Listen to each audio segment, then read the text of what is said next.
ఇక్కడ అసలు హెడ్లైనే అడుగడుగున నీరాజనాలతో సాగుతున్న నీరాజనాలతో, కానీ నేను నీరాజనాలతో అని చెప్పి విడదీసి పలికా. అర్థమైందా?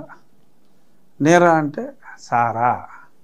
నీరాజనాలతో సాగుతున్న అపూర్వ యాత్రను చూసి ఓర్వలేక సీఎం జగన్పై హత్యాయత్నం చేశారండి. ఇదండి ఫోటో. ఒకసారి ఫోకస్ చేసుకుంటే ఇది ఫోటో.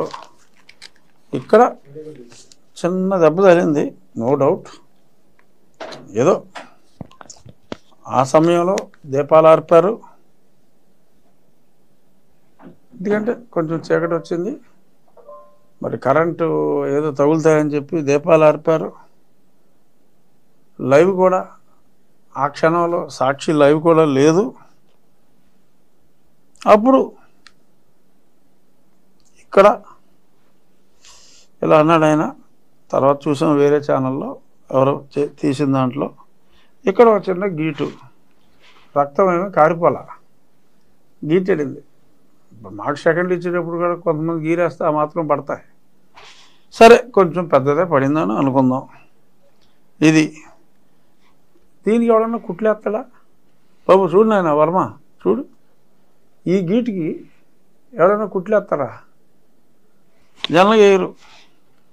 సరే, కన్నుకి తగలలేదు, కరతకి తగలలేదు, గురి చూసి ఆడు కొట్టాడా లేకపోతే గ్యాప్లో ఈయన ఒక చిన్న గీరుకున్నాడా అన్నది పక్కన పెడితే, ఈ ఫోటోలో ఇదంతా కమిలినట్టుగా కన్నుమూసాడు. కన్నుమూసాడు కదా దెబ్బ తగిలినప్పుడు. అదే సాక్షిలో ఇంకో ఫోటోకి వెళ్దాం.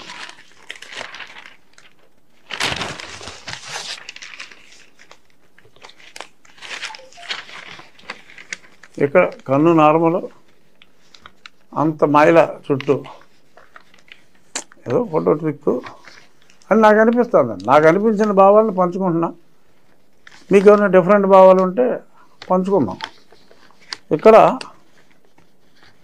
కన్ను బాగానే ఉంది, చక్కగా పూర్తిగా తెరిచాడు, అలా సింబాలిక్గా ఇంతకుముందు ఫోటోలో మూసాడు. ఇక్కడ అంతగా కమల్లా.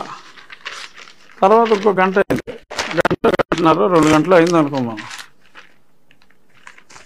ఆల్ నార్మల్, హాస్పిటల్లో చక్క నడిచి వచ్చేస్తున్నాడు బ్రహ్మాండంగా.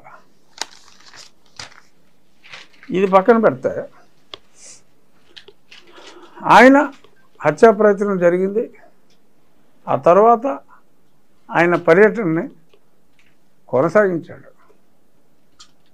కొనసాగించి సింగనగర్ నుంచి గన్నవరం దాకా చేరుకుంటే అప్పుడు అక్కడున్న cancer specialist doctor Simhadri Chandrashekar గారు అక్కడ ఒకసారి ఇక్కడ ఏదో చిన్న కాయలాగా ఉంటే ఇప్పుడు 20 ఏళ్ళ క్రితం తొలగించడం జరిగింది. Is an excellent doctor.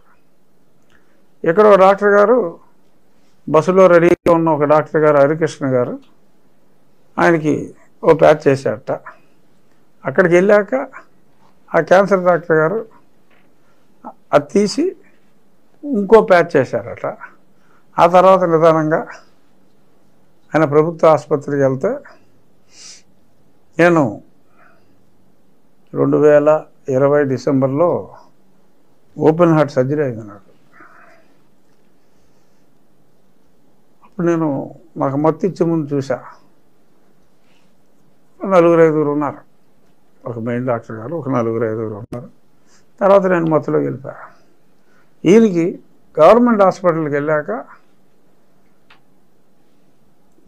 నిజంగా కుట్లు పనియో లేదో ప్లాస్టిక్ సర్జన్ తోటి కుట్లు వేయించారన్నారు. ఎందుకంటే తర్వాత మనకేం గీటు కూడా కనపడదు కదా, అందుకని ప్లాస్టిక్ సర్జన్తో కుట్లు వేశారని చెప్పారు.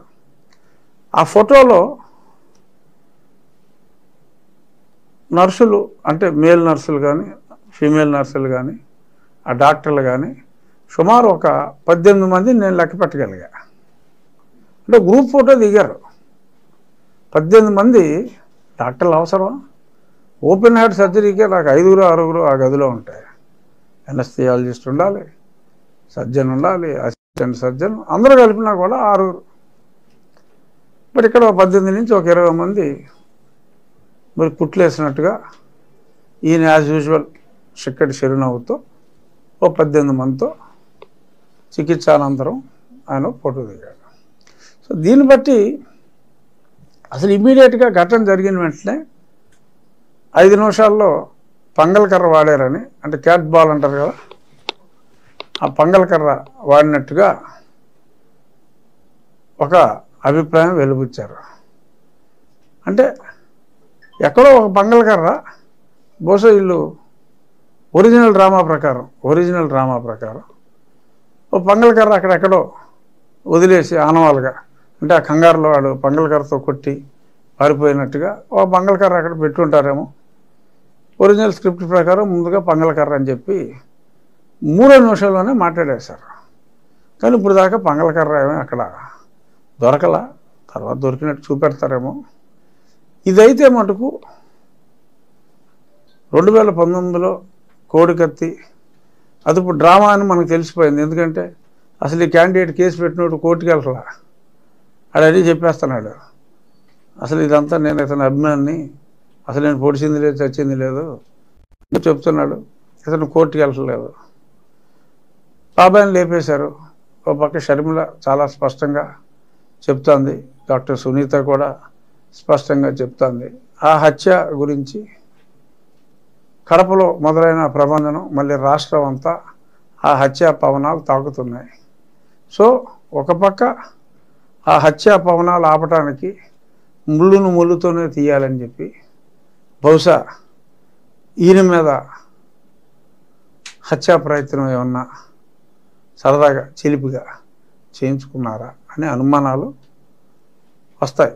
ఎందుకంటే మనందరం సినిమాలు చూసేవాళ్ళం. అతడు సినిమా గుర్తుండి ఉంటుందిగా, అతడు కాబట్టి అక్కడ ఆ షిండే గారు నిజంగా ఎవడో వేసేస్తాడు.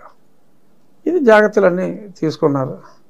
నిజంగా హత్యా ప్రయత్నం అని చెప్పి అనాలంటే కనీస జ్ఞానం ఉండాలి కదా. అంత హత్య చేసేయాలి, పంగల్కర్రతో హత్య చేసేయాలి అనుకున్నాడు తుపాకి వాళ్ళేడా? ఓ తుపాకి దొరకదా? ఎందుకు దొరకదు? ఎవరు హత్య చేస్తారండి? ఎందుకు హత్య చేస్తారు? జగన్మోహన్ రెడ్డి గారిని హత్య చేయవలసిన అవసరం ఎవరికి ఉంటుంది? రేపో మాపో పోయేవాడు ఆయన. పోయేవాడంటే ఎలక్షన్లో ఓడిపోయేవాడు ఆయన.